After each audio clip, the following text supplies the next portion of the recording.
Welcome, everybody. Happy Thanksgiving to all of you. Have a special video today. I have Professor Gertis with me, and it's one question for the professor. One question, because I'm going to move to his field of expertise now. And thank you for being here on Thanksgiving Day, Prof. Absolutely. Um, your expertise, I know that your PhD dissertation was written on the formation of the Constitution. Yes. And it's your area of expertise. I can talk about the maps, I can talk about all of that and the experience of being there. But right now, President Volodymyr Zelensky came out yesterday and he says, stop talking about Donald Trump. Stop it. We have 2 months until that inauguration. I had the Mhm. video of it. He says, we are fighting a war right now on the front lines, and everybody keeps talking about it. He then says, I'm actually optimistically encouraged that when we hear the proposals from the president, when he will be the president and not the president elect, that good things are going to happen for Ukraine. So until January the 20th, yes, we have to do our due diligence and our work, but we're fighting a war today in Mhm. November, and we're going to be fighting a war in December, and we are making some positive strides and impacts. So let's focus today. My question for you, Professor Gertis, politically speaking, when President Trump comes into office January 20th, and there are a lot of things happening right now in the president elect period, the transition of power, how much how much credence can we put into the things that are being stated from President-elect Trump, or does everything still based on President Joe Biden and how the support's going? How is this going to look during this transition period? That's the big question. Yeah. So first, I would. I had a Chinese student in my office yesterday. He comes by to talk about international politics in China, and he came back. He came by all excited yesterday, talking about Trump is going to put a tariff on China of 60%, and then China is going to rise up and throw off Xi. And I was like, no, slow down. That might happen. That the tariffs there, but you can never really take Trump for what he said he's going to do. Trump talks hyperbolically. He talks about this and then he intentionally talks about that, like almost like keeping people off balance. So don't put a lot of stock in. He said he's going to end things on day one. Oh, well, he'll negotiate, but he's not going to be like it's day two and I didn't. I'm such a loser. He's not thinking like that at all. Okay, so be careful with what you take from what he has to say.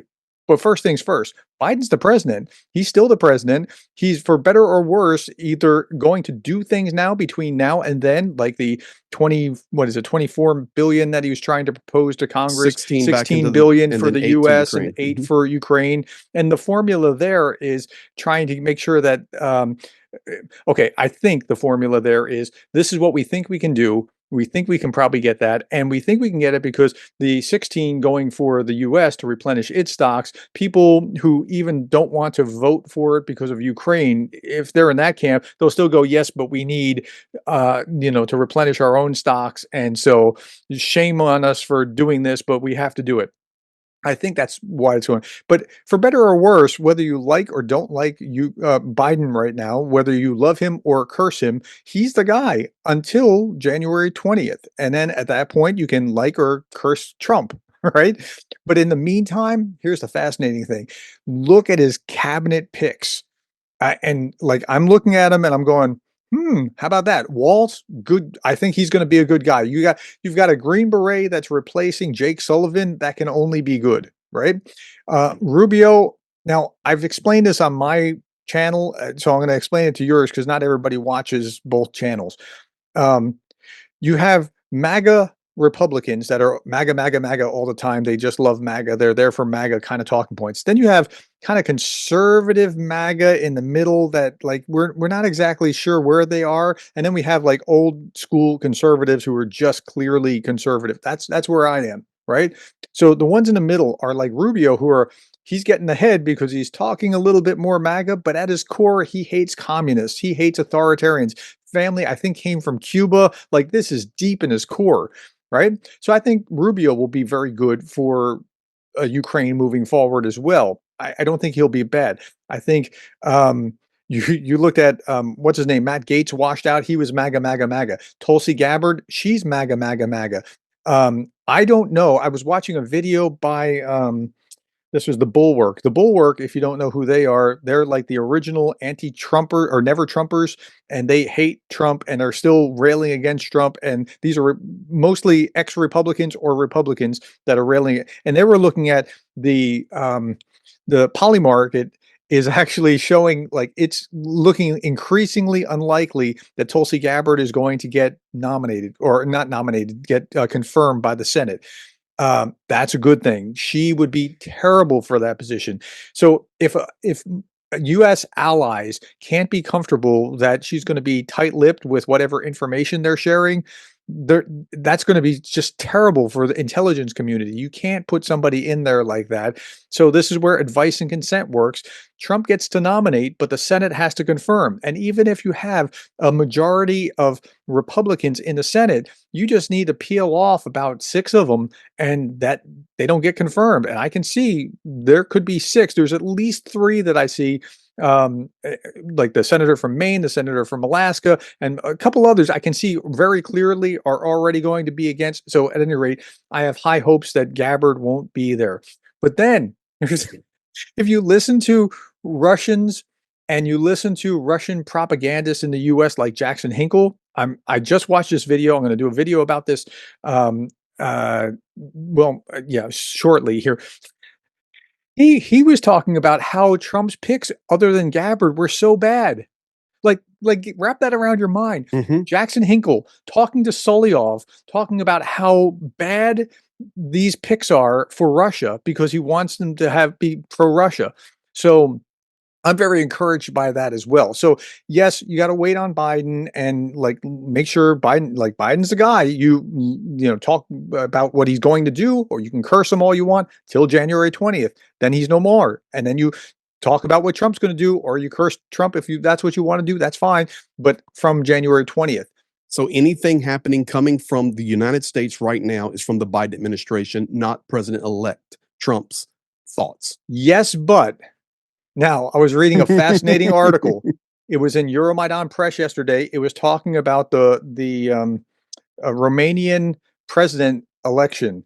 And in that article, they just had this little bit at the very end where they were saying that Trump was informed and approved of long range strikes into Russia. Now, approval here in this context doesn't mean that he said I authorize this, but that maybe Biden was consulting with Trump.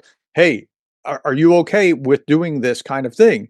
And if he was okay with kind of doing with Mhm. allowing long range strikes, man, that is the best freaking news that I have heard yet. Because, like, again, you have to discount much of what was said during the election because it's during the election. Have you heard many people talking about Trump being a fascist in the last 2 weeks? Not a lot. Have you heard people talking about it in the previous, like before the election, in the 2 weeks before that? Yes, because it's an election and things get Mhm. hyperbolic. That's the nature of the election. Trump is going to just roll over and do whatever Putin wants. I don't think so. I think Trump is Trump, and he's not going to want to look like he's in a subordinate position to anyone. So, I would just say this, and you can throw this in for in your quiver to analyze and share later with your community. And once again, thank you so much for being here.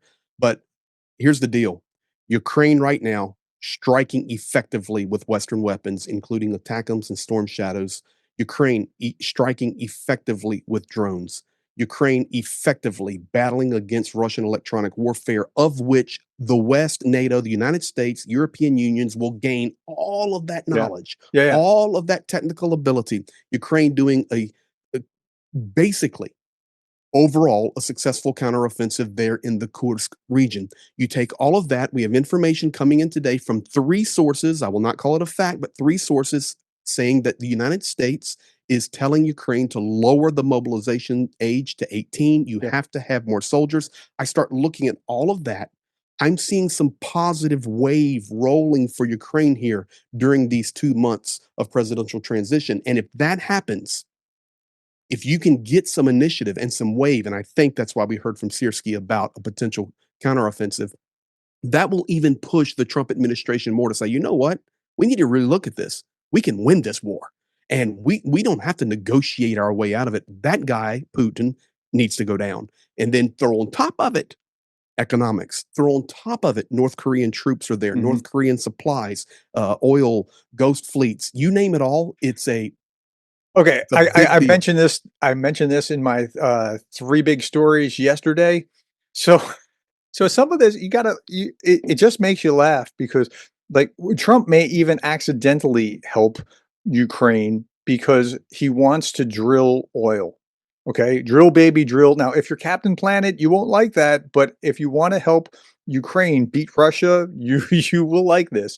So, he wants to open up all the spigots for oil, for liquefied natural gas, just, like, pump out whatever as much as you can. He's gonna be allowing it on federal lands out in the ocean. I mean, these were kind of Biden restrictions that caused the price of energy. Now he's doing that for a domestic reason because the price of energy has skyrocketed and that causes inflation. And you bring the price of energy down, that's going to really tamp down and get the engine humming. That's his rationale.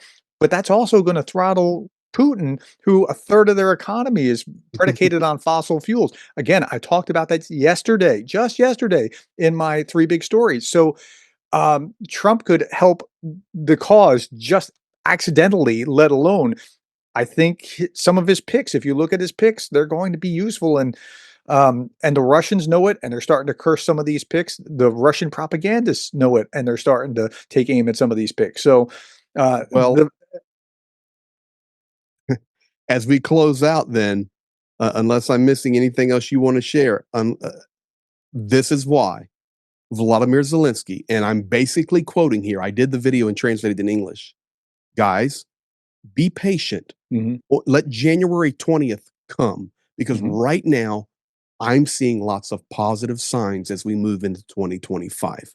And do you think Zelensky has more information than we have? Absolutely. sure. So I'm very I'm much more optimistic today than I was a month ago. And I'm so as we celebrate Thanksgiving here on these days, I'm thankful for those Ukrainians. I'm thankful for the world community on your channel, my channel, and all these others that are supporting Ukraine through YouTube. I'm thankful that people are waking up and smelling the coffee. I'm Mm. thankful that I truly believe Ukraine is going to win this war, and we're going to do everything we can to help them. Yep. I mean, I can't say that enough. Happy Thanksgiving if you're in the United States and celebrating Thanksgiving, but it's there's a lot of reasons to be optimistic in what's going on the geopolitical front. I mean, it's cautiously optimistic and better than what most people thought. Like, Trump wasn't my guy, and he's not, still not my guy for multiple reasons. I think MAGA is wrongheaded in the kind of like we have to be bombastic and we just have to fight. No, find places where you can agree and work with I each other. completely agree with So, you. but in spite of that, he is still potentially going to be he may be better than Biden. That'll be the weirdest thing if he turns out to be better than I don't know that, but he might be. I've called him a wild card from the very beginning and said, I don't know that I wouldn't bet on it, but could turn out." And it looks like he might. Time will tell. But I can tell you one thing: we'll be here, and we'll be Yep. supporting, and we'll be trying to share truth and information, and fight misinformation, and support Ukrainians there on the ground. And if we all continue to do that, and governments, not only the United States, but those in Europe and around the world, do their right thing, guys, I see a good 2025 ahead. Yeah, there's a lot of reason for potential optimism, and so, Mhm. just don't be discouraged when you're Yeah, looking at please. what's going on. Please be encouraged. Well, Prof, thank you so much. If you guys are here and you subscribe to me, and for some reason you've never seen Professor Gertis, go to YouTube. Professor Gertis explains UA, and he'll fill your head full of facts and maybe even give you homework. You Yeah, guys be blessed. I am a known homework threat, that's correct. Greetings to your family. Have a great day. Happy Thanksgiving. Thank you.